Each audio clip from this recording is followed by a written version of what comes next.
था, आज ये पढ़ना है। ये मैंने अमेरिका में एक प्रोग्राम में पढ़ा था। बात ये है कि ये कोई मज़मून नहीं है। ये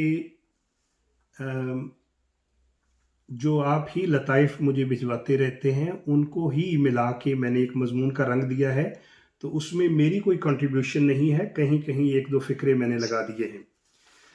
अब ये मज़मून चूँकि मज़ाहिया है, तो अब क्या ये मुमकिन है कि आप दोस्तों को अनम्यूट कर दें?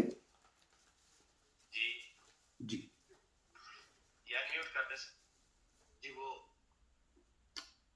ये एक मज़मून है जी कि कई लोग बड़े मुश्किल सवाल पूछते हैं। मेरे मोहल्ले में एक बुज़ुर्ग ऐसे ही थे। एक दिन सरे राह रोक के मुझे पूछने लगे, दुनिया का सबसे मज़बूत मुल्क कौन-सा है? मैंने कहा जी अमेरिका है। कहने लगे गलत, दुनिया का सबसे मज़बूत मुल्क पाकिस्तान है। मैंने कहा वो कैसे? कहने लगे 14 करोड़ लोग मिलके इसे तोड़ने की कोशिश कर रहे हैं, अभी तक कायम है। जब भी जब बढ़िया जब सवाल जी, जब भी मिलते थे मुझे बड़े अजीब सवाल पूछते थे। एक दिन मुझे कहने लगे कि आप खुश हैं कि शादीशुदा हैं? यकीन यकीन करें यकीन करें मुझे उनके इस सवाल की समझ नहीं आई जब तक मेरी शादी नहीं हुई।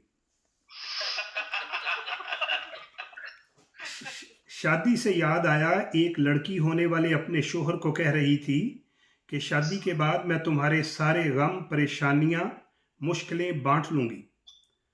वो होने वाला शोहर कहने लगा लेकिन मुझे तो कोई गम नहीं है। लड़की कहने लगी कि मैं शादी के बाद की बातें कर रही हूँ। वसीम साहब भी बैठे हुए हैं। वसीम साहब, कई लतीफ़े मुझे समझ नहीं आते। आप जितने भी सुन रहे हैं, चूँकि तजर्बेकार हैं, आपने मुझे बाद में समझाना है। एक एक खामद ने अपनी नई नवेली बेगम को, दुल्हन को, वो घर का काम के लिए कुछ कहना चाहता था, लेकिन वो जो नई नवेली दुल्हन थी, वो घर के काम को हाथ नहीं लगाती थी। तो उन्होंने सोचा कि मैं कोई खुशामद करूं। तो वो अपनी बीवी को कहने लगा कि आपके कपड़े बहुत खूबसूरत हैं। वो शर्मा के बोली रहने दें। वो कहने लगा आपकी आवाज़ भी बहुत खूबसूरत है। कहने लगी छोड़िए ना। वो कहने लगा आपकी आंखें बहुत खूबसूरत हैं। वो शर्मा के कहने लगी छोड़िए भी। खामद कहने लगा मैं इतनी देर से छोड़ ही तो रहा हूँ।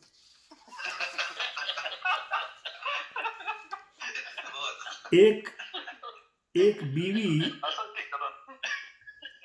एक बीवी अपने खामद से पूछने लगी कि आपको मेरी खूबसूरती पसंद है कि मेरी जहानत ज़्यादा पसंद है? वो खामद कहने लगा कि मुझे तुम्हारी ये मजाक करने की आदत बहुत पसंद है।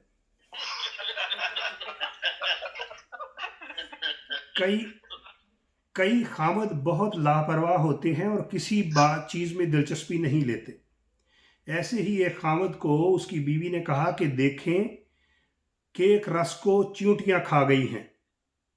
वो बड़ी लापरवाही से बोले चलो उन्होंने भी यहीं से खाना है, उन्हें कौन सा हुकूमत की तरफ से चाइल्ड बेनिफिट मिलता है। यार शादी के बाद की बातें बता दे। वही बीवी एक दिन कहने लगी कि दौड़ के आए, मुन्ना सीढ़ियों से नीचे गिर गया है। वो सुस्त खामद सोफे पर बैठे बैठे बोले चलो क्या हो गया, आखिर उसने नीचे ही आना था। एक बीवी अपने खामद को कहने लगी कि अब आपको मुझसे वो प्यार नहीं रहा। पहले मैं उदास होती थी तो आप वजह पूछते थे, अब मैं रो भी रही हूं तो आप वजह तक नहीं पूछते। खामद कहने लगा कि मैं पहले ही वजह पूछ के बहुत सा माली नुकसान उठा चुका हूं।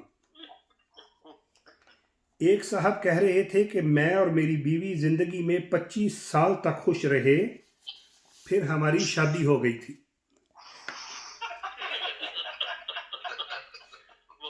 एक चाइनी लड़की की शादी हो गई। हफ्ते 10 दिन बाद लड़के ने अपने ससुर को फ़ोन करके कहा कि आपकी बेटी बहुत गुस्से वाली है, मुझे पसंद नहीं है।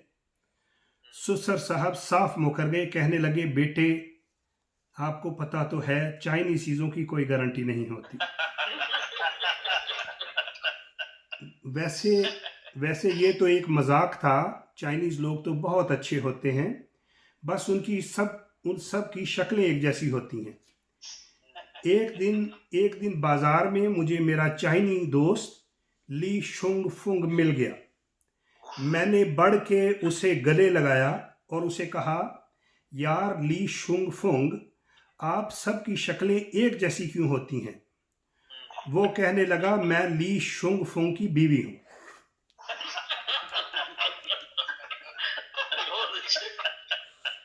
मेरे मेरे एक मेरे एक 90 साला दोस्त मुझे कह रहे थे, मुबारक यार, मेरी सारी उम्र तो डरते डरते गुजर गई है। पहले वालदैन से डरता रहा, फिर स्कूल कॉलेज में असातिज़ा कराम से डरता रहा, फिर मुलाजमत के दौरान अफसरों से डरता रहा, और अब मौत के डर से खुदा ताला का डर है मुझे। मैंने कहा कि सर, आपने बीवी का नाम नहीं लिया।